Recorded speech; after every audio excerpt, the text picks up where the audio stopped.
Hello, welcome to Abiding Life Weekly Messages. I hope everyone's enjoying the series we've been having. I know Shay and I have been enjoying them, Mhm. and I'm sure all of you who have been watching and listening are enjoying them as well. And thanks for everyone who's been commenting on the videos. I think it makes the person presenting and everything like that feel listened to or Yeah, and thanks feels good for about. to the presenters for submitting your videos. Yes, It's and thanks. been really Yeah, fun to watch those as well yeah. and fun to post for them and just have something kind of fresh and new each week. I So know it has been fun. it's been a blast. So, as you can see on the screen, I want to talk about the three voices we hear all the Mhm. time. And mainly, I wanted to talk about this because just recently I went to Brazil. Well, sort of recently, probably 4 months ago now. But so when I go there and we did a conference there, and when I do a lot of teaching and sharing, all my stories come from me. All the things that God has taught me through hard times, good times, ugly times. I share all that stuff. I'm very open and honest. And when I think it was around the third, no, it was around the second day, I get done and I probably had just, opened up my whole bag and told him most of my life story. And when I got back to the room, I just instantly heard this voice tell me, "Stop being so open about your life." And as soon as I heard that, what do you think that did to me? It just, Spiraled. yeah, it tanked me. Yeah. And I instantly just started focusing on that. And I'm like, yeah, why am I being so open and honest? Like, what if someone uses this against me? Or, you just start coming up with these like crazy scenarios in your mind of like, they're out to get me now. And then, you just go, okay, for me, I always go back to the stupid. There's something wrong with me. I'm stupid. I don't belong. Um, you know, God isn't happy with me sharing all these stories. And I ran with it. And I went to bed thinking about it. I woke up the next morning thinking about it. And I was the teacher that morning. So, I'm just like, maybe I should fake something like I'm sick because I don't want to go back out there and do this. And I don't want to, and if I do it, I don't want to tell anything about myself. Mhm. And so I was just doing this and I was brushing my teeth. And it was so funny because the first day I taught on the lies we wear and the voices we hear. And all of a sudden it just popped in my head, Noah, what voice are you listening to right now? Mhm. And I was like, oh yeah, what voice am I listening to right now? So it was interesting. I stopped brushing my teeth. I went right over to the booklet and opened this up. And I just started looking down the voices like, how do I feel right now? And so, like on Satan's voice, I started, yeah, do I feel confusion? Yes, I do. I'm very confused right now.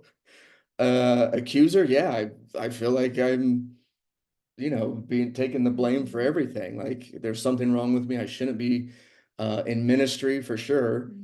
And I definitely shouldn't be teaching anybody, anything. Um, The guilt and shame. yeah, guilt and shame. There, sign me up, please. Mhm. Focus on the past and the future. Yep.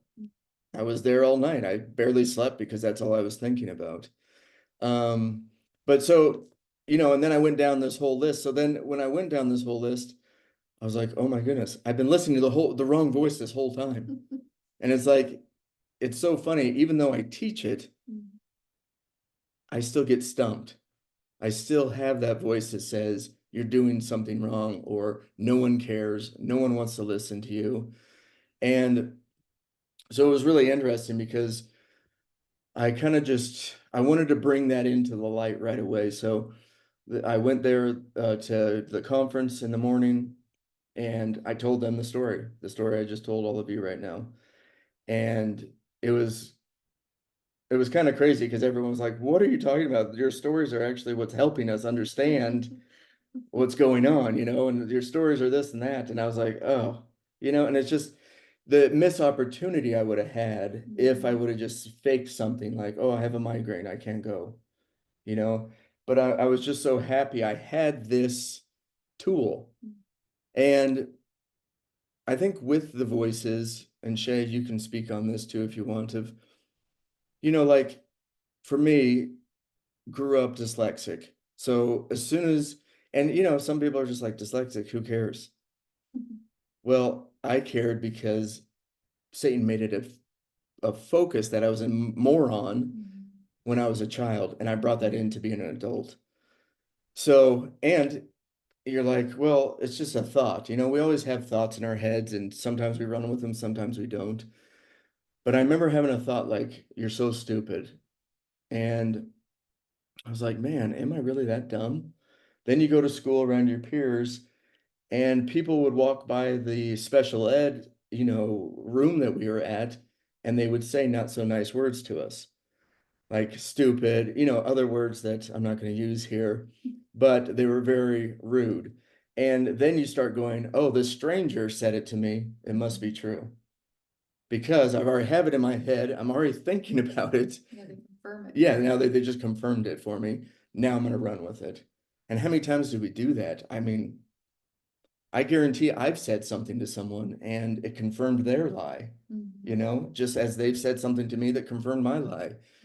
So I'm not saying like, I don't think Satan like, gets inside of us and says, go say this to somebody, but I think we have thoughts that come in our head and we do say things to people and it does hurt them. Yeah.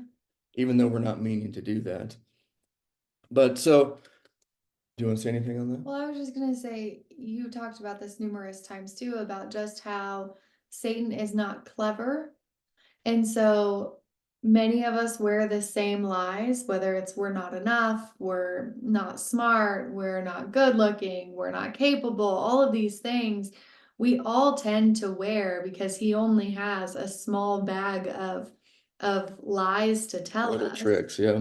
And so something as simple as, for me, I've never felt like I was enough. I've never felt like I can be good enough. I never do anything right. I always just kind of wore this necklace of I've never been enough. So then even just something like my boss being like, I mean, not now because Noah's my boss, but when I worked a 9 to 5, my boss would come up and just be like, hey, I'm just checking on that project. Is it done yet? And something that small would be like, oh, I should have been done. I'm not good enough. And that small little thing that he wasn't trying to impose, hey, you're not enough. But because I wore that necklace for so many years, the smallest words from somebody else can really make you run with this negative thought. And the thing that I love about this booklet and about this page specifically is you can tell the difference between like the words you put on yourself of I'm a disappointment and I'm a failure and I'm weak and I'm not enough and I'm worthless and I'm powerless, and you just wear these I am statements that aren't true. And then Satan uses other people, other Christians, scenarios, hardships, good times, even. He uses these to just kind of try to confirm those. But then when you shift your focus over to God's voice, which is, keeping all these thoughts captive, which takes so much practice. Yeah. But then you start realizing, man, I think I'm not enough. And I have all of these scenarios in my life that have proven, in quotation, proven that I'm not enough. But when I look at how God thinks of me and who he created me to be, you can kind of start separating the you and the Satan and God's voice and really just start separating those thoughts and those feelings and shifting your identity into something you've been telling yourself your whole life compared to who you really are. Yes. And that has been really helpful for me because although most days I still wake up thinking that I'm not enough, and most days I still look in the mirror and go, oh, I wish I could change this, or I wish I could change that. And all of these things I've been telling myself for my whole life. And I can allow Satan to take those and run with it, or I can go, wait, who does God say that I am?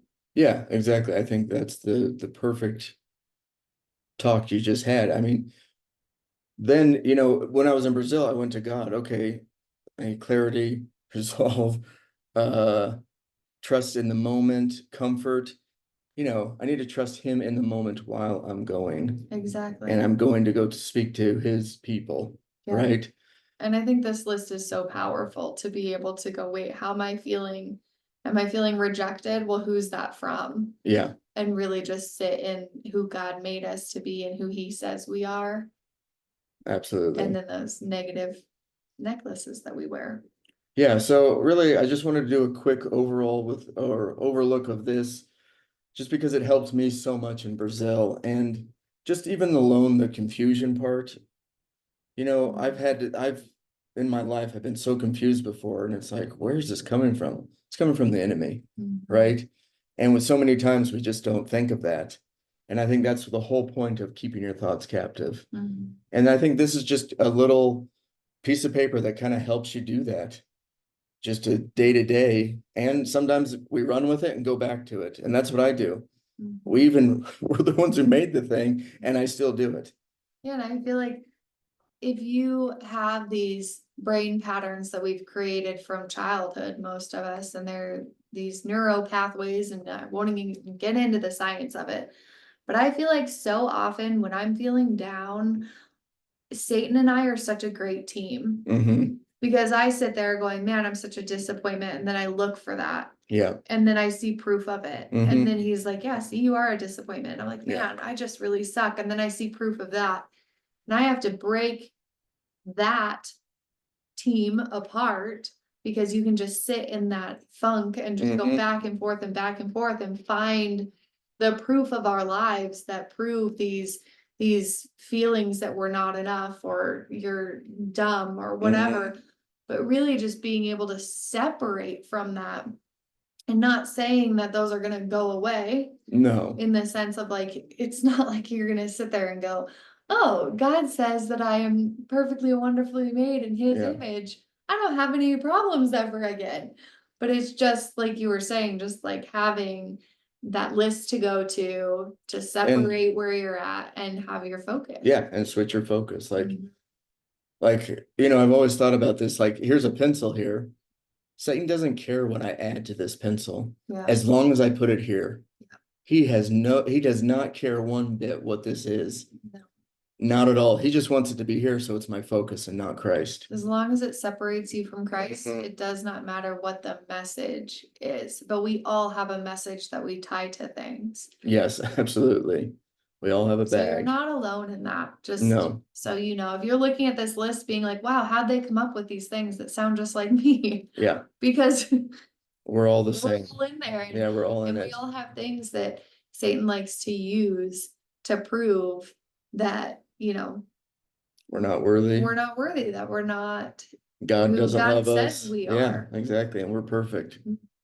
And he doesn't like that. So, yeah, that's basically it. We just want you to remember, keep your thoughts captive. This is a great tool to use that.